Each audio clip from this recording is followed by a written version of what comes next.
তেঁতুল তো সবাই খায়, এটা আবার দেখানোর কি আছে?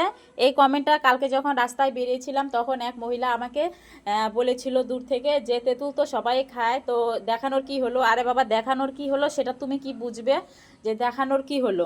তো সেদিন কি হয়েছিল, দুপুরবেলা রান্না বসিয়ে দিয়ে এই কুলগুলো আমি বেছে রেখেছিলাম আচার করার জন্য। তো যেহেতু শুকনো কুল ছিল, তার জন্য ভেবেছিলাম যে একটু জলের মধ্যে ভিজিয়ে রেখেছিলাম, ভিজিয়ে আবার উঠিয়েও রেখেছিলাম। তারপরেও কিভাবে যেন আমার মাথা থেকে বেরিয়ে গেছে কুল ভিজিয়ে রেখেছি, কারণ চান টান করে খাওয়া দাওয়া করার পর এই ভাঙাচুরোগুলোকে নিতে আসছে লোকটা। আজ থেকে প্রায় 3-4 দিন হয়ে গেল, এসে এসে ঘুরে যায়। হয়তো রান্না করছি, হয়তো খাচ্ছি, না হয়তো চান করে ফেলেছি, যে কোনো একটা অসুবিধা আমার থাকেই। তার জন্য সেই দিন আর খেতে বসেছিলাম, আসছে লোকটা দাঁড়িয়ে থেকে ভাঙাচুরোগুলোকে মেপে রেখে গিয়েছিল। এই ভাঙাচোরার পিছনে সময় দিতে গিয়ে আমার বড়োয়ের মানে আচার করব যে সেটা একদম মাথা থেকে বেরিয়ে গিয়েছিল। তো এটা কি হয়েছে, সন্ধ্যাবেলা আমার পুচকি ভাস্তিটাকে নিয়ে ওকে নিয়ে একটু মাতামাতি করার পর আরও একটু ভুলে গিয়েছিলাম।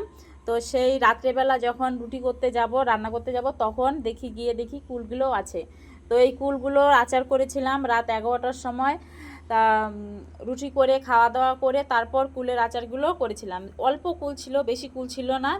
তো তার জন্য কিন্তু অতটাও হ্যারেক ছিল না যে কুল আচার আছে, কুলগুলো ভিজেছি, করলাম না কেন বা কিছু। এই দেখতেই পাচ্ছ মশলা কিন্তু ভেজে রেখে অল্প একটু মশলা দিব, কারণ এটা যে রেখে দিব বা 3-4 দিন ভরা খাবো, 1 সপ্তাহ ভরা খাবো, সেরকম কোনো ব্যাপার নেই।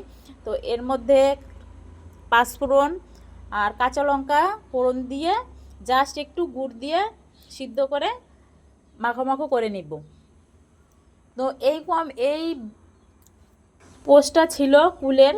আর উনি দূর থেকে বলছে তেঁতুল তো সবাই খায়, তো তেঁতুলটা আবার দেখানো, তেঁতুল ছিল না কুল ছিল সেটাও ভালো করে দেখেনি, না দেখেই বলে দিল যে তেঁতুল তো সবাই খায়।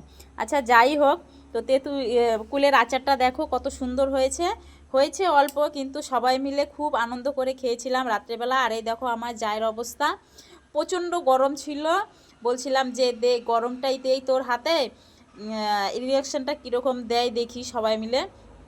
তো এত গরম ছিল, তো ওই আমার যে হাতে নেওয়ার পরেও কোনো রিয়াকশান দেয়নি। আর ভাস্তিকে তো দেখলেই রিয়াকশানটা কী দিল, গরম আচার হাতের মধ্যে দিয়েছিলাম। আর এদিকে সবাইকে বলছিলাম যে কে কে খাবি কাঁঠাল পাতা নিয়ে আয়। আমরা তো ছোটোবেলায় কাঁঠাল পাতার মধ্যে খেতাম, আমার জেঠিমা আচার করতো, তখন আমরা কাঁঠাল পাতার মধ্যে খেতাম দিনের বেলা। তো সেটাই ওদেরকে বলছিলাম, আর ওরা হাসছিল যে এত রাতে কাঁঠাল পাতা কই পাবো।